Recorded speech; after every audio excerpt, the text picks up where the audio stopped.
Welcome back, everyone, to my top 100 games. This time we're going through 40 through 31. Um, and one thing I noticed actually when I was looking at over this, so now that we're in the top 40, it sounds very musical. Uh, there are no more filler games on the list. Filler game I would consider to be like a game that takes less than 15 minutes and is is good while you're waiting for other people to show up or something like that. Last time the list had Love Letter and Rail Pass, so I guess Rail Pass would be the highest filler game on the list of 46. So congrats to Rail Pass. I'm sure it's very proud. This time in this 10, there are three deck building games, though I do believe there's three more higher on the list. Yes, three more higher on the list. Um, but three deck building games in this 10, so that's fun. So without further ado, number 40 is Seven Wonders Duel. There's a drafting game called Seven Wonders that this is kind of based on. Seven Wonders plays well with like seven people, also six or five, even four.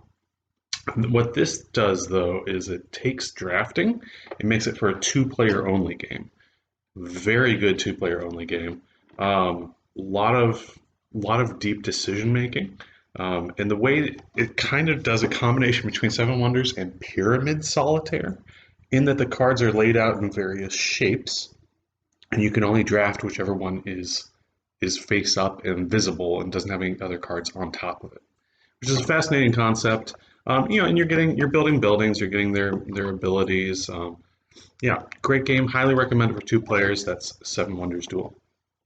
Number 39 is a co-op game, cooperative game. Not the highest one on the list, but close. This is Robinson Crusoe. So I've mentioned before that normally for co-op games, I don't like them unless there's some form of like hampered communication. Some way, like in Mysterium, the person giving the clues can't talk. They can only give cards to give information. The other time I like cooperative games is when you don't have that whole like the person who knows what they're doing dominates everybody else. You don't have that because it's so incredibly complicated that no one can possibly know what they're doing. That's Robinson Crusoe. One of the most complicated games I own, if not the most complicated. That'd be an interesting consideration, but it might be the most. This is a very hard game. It also gets more complex as you go on. There's a bunch of different scenarios in here. I've really only played the first two, and the first one is so hard that people online sometimes complain that they shouldn't have had the first one be so hard because it makes it harder to get into the game. And later ones are a little bit easier, but I want to play them in progression, so I just need to beat the second one now, and then I can continue on to some other ones. Really hard game, but really complex, very thematic. You are stranded on an island or on a shore, like somewhere, and you have all these hazards to fix, and really you're just trying to eat and get shelter for when the rains and the snows come, so that you don't die, but you're gonna die. That's number 39, Robinson Crusoe. Number 38 is a game I don't own named Imhotep. It's an Egyptian-themed game in which you're building a pyramid and you're building various other different things like obelisks and things like that. Great game, actually pretty simple. The main mechanic is like you take one of your little cubes in your color and you put it on a boat, or you can take a boat and you can sail it to where you want it to go. And obviously, and everything is good and gives you points. You're just trying to optimize your points. I'm a really big fan. I think Imhotep works great with three or four players. I don't believe it goes up to five. Um, I don't own it. Bob does. Yeah, I'm always down for a game of Imhotep. It's really great. Number 37 is Azul. This is a very popular game. This was, as they say, the hotness a couple of years ago. When did this come out? 2018? Yeah, 2018. And in this game, you're taking these pretty little tiles that look kind of like these things right here, and you're putting them on your boards in ways that get you points. It's not necessarily the most intuitive, but it's not that complicated either. So you can kind of get the hang of it after, it might take a game, and works really well with two, three, and four. Big fan of that. It's a pretty game. It's satisfying. The pieces are, they feel very nice. Um, and yeah, I really like it. Highly recommend it too. This is a good I would say it's a good, like, very next step for an introductory game. Um, but this is something you can play with. You can play with kids. I've played with my friend Bob's like 6-year-old, I think. I don't know how old he is. Sorry, Bob, can't remember the ages of all your kids. Yeah, there's also two other versions of this, which I hear are also both good. This is the original. I haven't played the other two versions. Excellent game. Number 37, Azul. Number 36 is the first deck builder on this list, and it's one I don't own. It's called Clank, with an exclamation mark. Clank is a deck builder, but it's also a board game, and you're moving your little pawn around this dungeon. And the goal is to go into the dungeon, grab a treasure, and then leave the dungeon before the dragon kills you. It's also what's called a bag building game, in that you're putting little cubes into a bag, and sometimes you randomly pull them out, and that determines if the dragon gets you, and you take a damage. A lot of fun. It's yeah.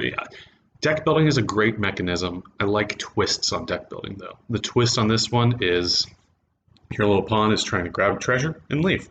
Um, yeah, big fan. That's number 36, Clank. Number 35 is also a deck building game that's also a board game. It's The Quest for El Dorado. The Quest for El Dorado, which is by Rainer Knizia, the Doctor, um, is a game the theme is jungle exploration. You have a modular board, which I love. You can build your own, or there's several suggestions in the box. And you are trying to race through the jungle to get to El Dorado first.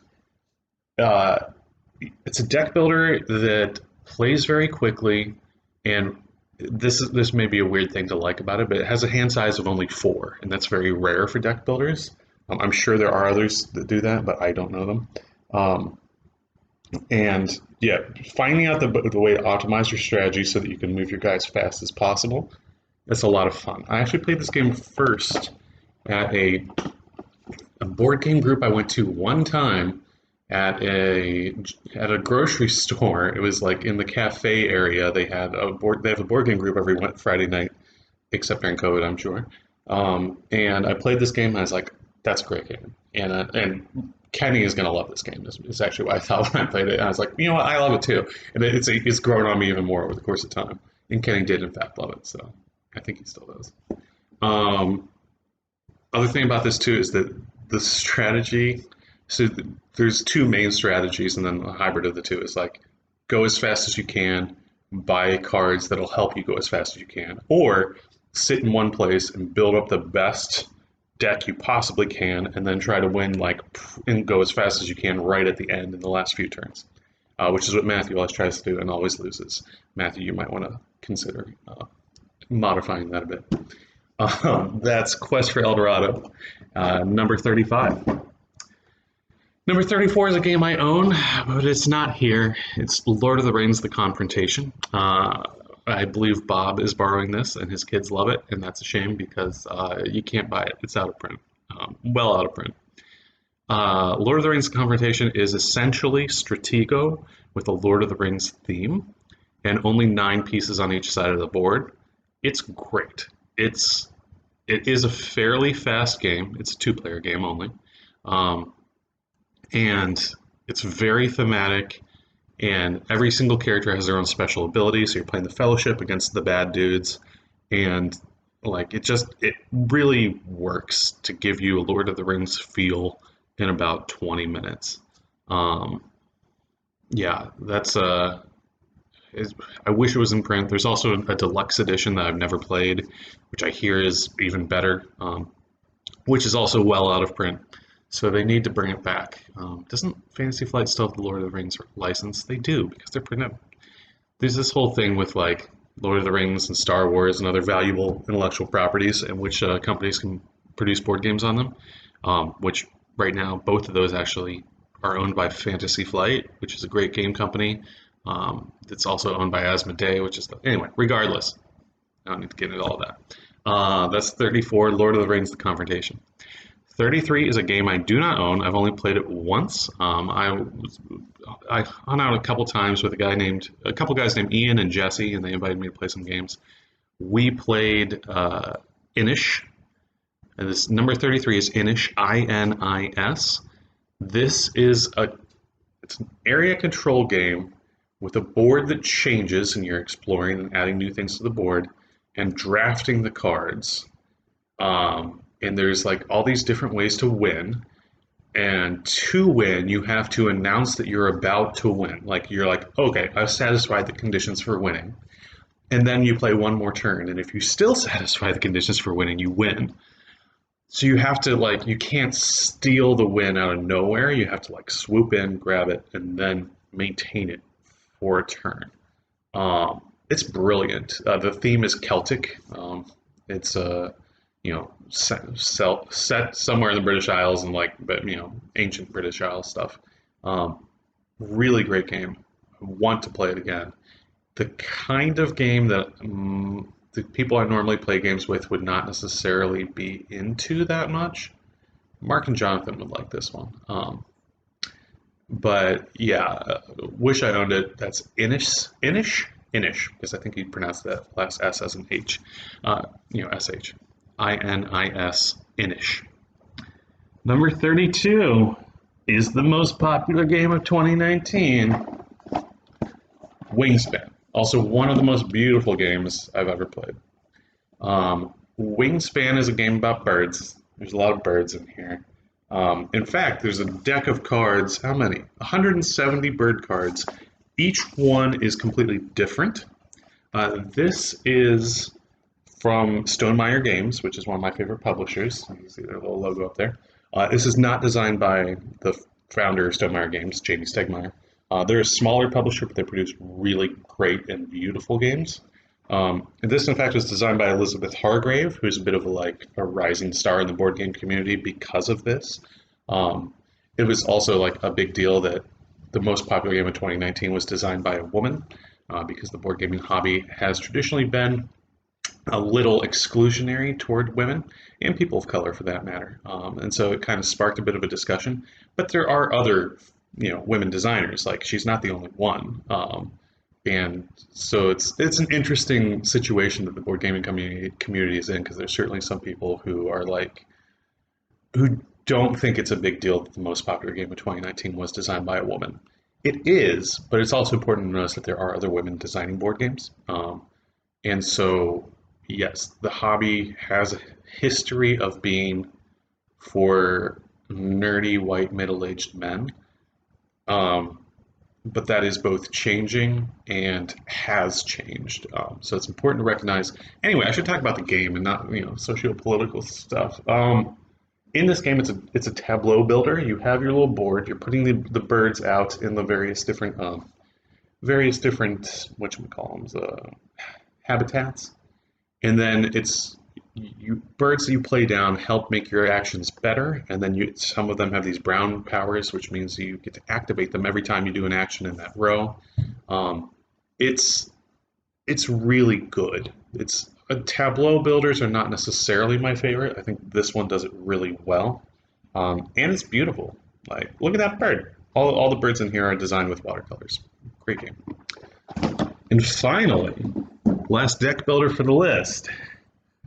Oh, hard to lift with one hand, and am I losing power? That would be a shame. Anyway, I guess not. Number 31, Marvel Legendary. This is an excellent thematic Marvel game. In this game, you're playing as heroes in the Marvel Universe. You're going up against a mastermind, and there's so many different heroes and masterminds you can play. I have several expansions for this. This is obviously the base game box, and I have everything in here. But I have the Dark City expansion, which is almost mandatory. I have the Spider-Man expansion, the Fantastic Four, Guardians of the Galaxy. We just got a new expansion, Revelations, which is really fun. Amy wanted to get one with Captain Marvel in it because she's a big fan of Captain Marvel. So there you go. It also has some other great people in it too, like Ronan. Yeah. Anyway, Not the Destroyer, the other one in Marvel Universe. Marvel Legendary is one of those games where like every card is pretty complicated. Like the basic rules are not incredibly simple either. There's a lot more complexity than depth here, but it's fun. It feels very comic booky. And my arms are getting tired just holding it up. Um, but there are also versions of the Legendary system, including Firefly, Alien vs. Predator, Big Trouble in Little China. This is the only one I've played, and I just like the fact that there's a lot of expansions, a lot of new content for it. So you can do very fun things. You can have, whoever you want fighting whoever you want, really. If you know the Marvel Universe, big fan. So that's it. That is 40 through 31. Hope you enjoyed, and yeah, I think that's it for now. And I'll be back in a couple of days with the next one, and then a couple of days after that, the next one, and then a couple of days after that, the final one. So there you go.